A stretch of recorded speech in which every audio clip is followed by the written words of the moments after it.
예레미야서 43장 우리 1절에서 7절까지의 말씀을 읽고 우리 시간 함께 이 43장의 말씀을 묵상하도록 하겠습니다. 제가 먼저 43장 1절의 말씀을 읽겠습니다.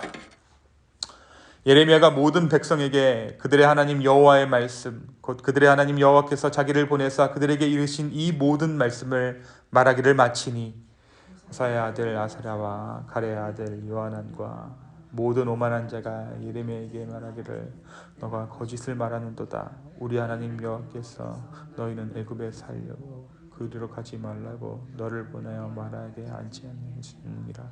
이는 네리야의 아들 바룩이 너를 부추겨서 우리를 대적하여 갈대아 사람의 손에 넘겨 죽이며 바벨론으로 붙잡아가게 하려 함이라. 이에 가레아의 아들 요하난과 모든 군주의관과 모든 백성이 유다 땅에 갈라앉은 여호와의 목소리를 순종하지 아니하고 가레아의 아들 요하난과 모든 군주의관이 유다의 남은 자 곧 쫓겨났던 여러 나라 가운데에서 유다 땅에 살려하려 돌아온 자 곧 남자와 여자와 유아와 왕의 딸들과 사령관 느부사라단이 사반의 손자 아이감의 아들 그다랴에게 맡겨둔 모든 사람과 선지자 예레미야와 네리야의 아들 바룩을 거느리고 함께 읽습니다. 애굽 땅에 들어가 다바네스에 일어났으니 그들이 여호와의 소리를 순종하지 아니하니로라. 아멘. 오늘은 다 같이 예레미야 43장의 말씀을 함께 묵상하도록 하겠습니다.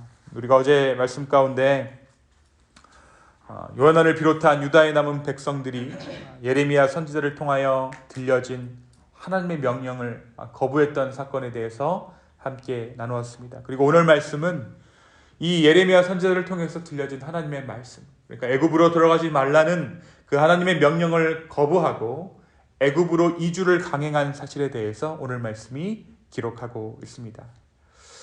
오늘 말씀의 시작이 어떻게 시작하고 있습니까?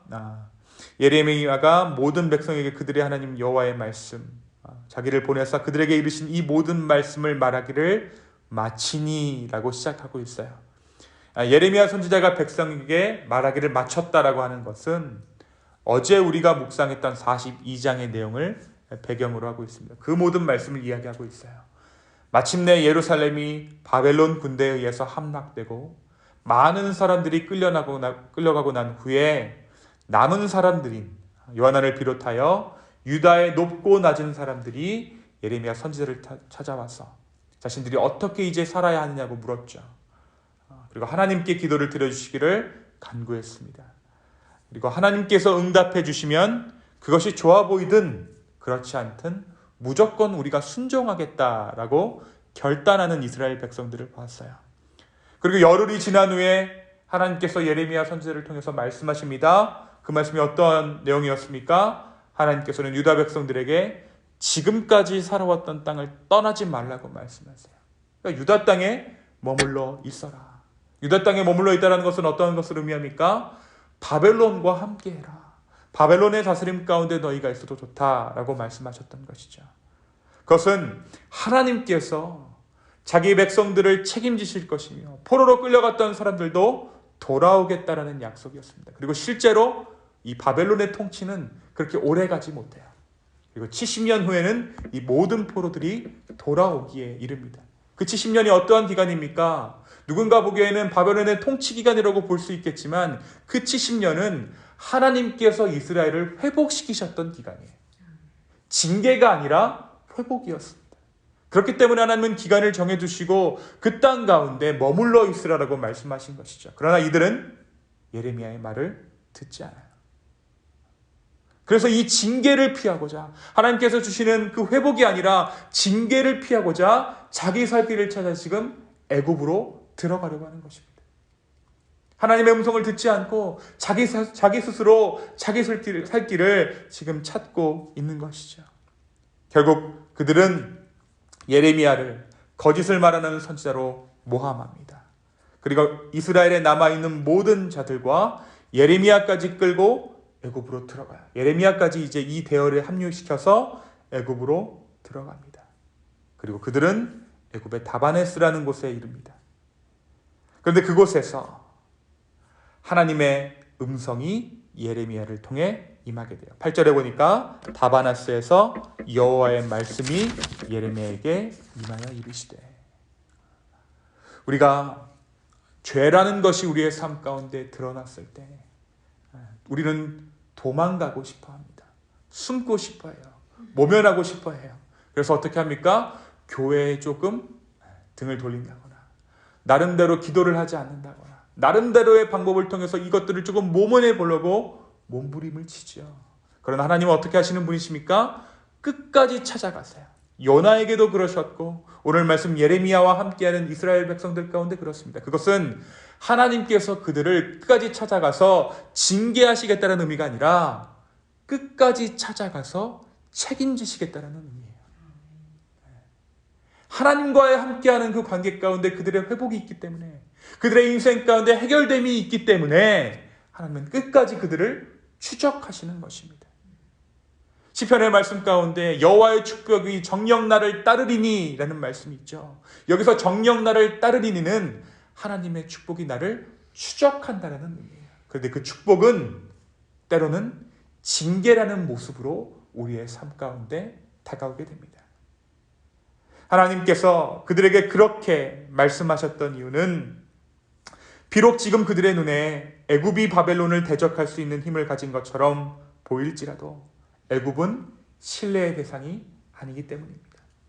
하나님께서는 그들에게 애굽에서도 칼에 죽거나 기근에 죽거나 전염병으로 죽을 것이라고 말씀하십니다. 요약하면 하나님의 백성은 눈에 화려하고 강하게 보이는 세상 나라의 힘이 아니라 비록 눈에 보이지 않아도 자기 백성을 사랑하시고 인도하시는 하나님을 신뢰하고 믿어야 한다는 것이에요. 또한 오늘 말씀이 무엇을 우리 가운데 이야기해 주고 있습니까? 이 모든 것이 어떠한 정치적인 현상이 아니라 권력에 대한 부분이 아니라 믿음에 관한 부분이라는 것입니다. 살기 위해서 누구 편에 붙고 누구와 힘을 합하고 하는 문제로 해석하고 이를 풀어나가는 것이 아니라 모든 것이 믿음에 관한 것임을 우리는 이 대목에서 알 수 있는 것입니다. 저와 여러분의 삶에서 오늘도 내 삶에서 일어나는 모든 일들은 내가 무엇을 믿고 있는가를 보여주고 있어요.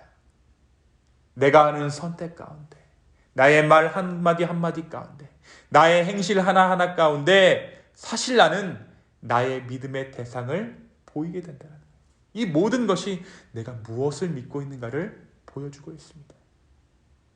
생계의 문제 따로, 직장의 문제에 따로, 관계에 따로 있는 것이 아니라 사실 우리 삶의 모든 영역은 믿음에 관한 것입니다. 오늘 하루 우리의 삶을 한번 돌아보십시오. 그리고 내가 무엇을 믿고 있는가 한번 바라볼 수 있는 은혜가 오늘 저와 여러분의 삶 가운데 있기를 예수님의 이름으로 축원합니다. 또 오늘 말씀 가운데 드러나는 것 중에 한 가지, 정말 안타까운 한 가지는 끌려가는 백성들 중에 아무도 이 사태에 대해서 반기를 들거나 이것은 하나님의 뜻이 아닙니다라고 말하는 자들이 없다라는 거예요. 오늘 말씀에 보니까 유다의 남은 자, 곧 쫓겨났던 여러 나라 가운데 유다 땅에 살려하여 돌아온 자, 곧 남자와 여자와 유아와 왕의 딸들과 사령관, 느부사라단이 맡겨놓은 모든 백성들이라고 규정하고 있어요. 그러니까 이들 중 아무도 이것은 잘못됐습니다, 우리는 애굽으로 들어가면 안 됩니다 라고 말하는 자들이 없었다는 것이죠. 결국 그들도 죄에 동참하고 있는 것입니다. 이 요한안의 대열에 합류한 무리들은 말씀 이야기하는 대로 유다의 높은 자들부터 낮은 자들까지 모두 모여 있었어요. 하지만 그들 중에 아무도 깨어있는 자들은 없었습니다. 그저 그들은 누군가가 권력을 잡으면 그들의 의도대로 때로는 암몬에 끌려갈 운명에 처하기도 하고 죽음의 위기에 봉착하기도 합니다. 결국 그들은 요한안이라는 권력자에 의해서 지금 이 죄의 현장 가운데 어느 날 눈 떠보니까 애굽인 거예요.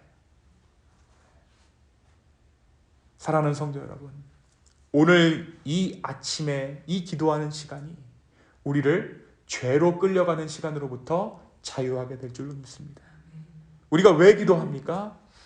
우리의 인생은 죄인입니다. 내가 가는 길은 잘못됐습니다. 하나님, 나를 인도해 주십시오 하는 시간이 오늘 이 아침에 기도의 시간이에요. 오늘 이 아침의 기도의 시간을 통하여서 하나님의 인도하심을 받는 저와 여러분 되기를 소망합니다. 오늘 하루 정말 이 말씀 가운데 보여지는 죄악의 위력들이 있죠. 죄악은 결국 한 인간이 파멸에 이르기까지 우리를 놓아주지 않습니다. 죄악은 예레미야까지 그들의 행렬에 참여하게 했어요. 이 말이 뭐냐면 우리의 죄악과 어설픈 신앙이 만나면 결국 죄악이 우리의 삶을 파멸로 이끈다는 사실을 우리는 오늘 말씀을 통해 새삼 깨닫게 됩니다. 오늘 이 아침 내 안에 일하는 것이 죄악의 능력이 아니라 주님의 은혜임을 선포하십시오.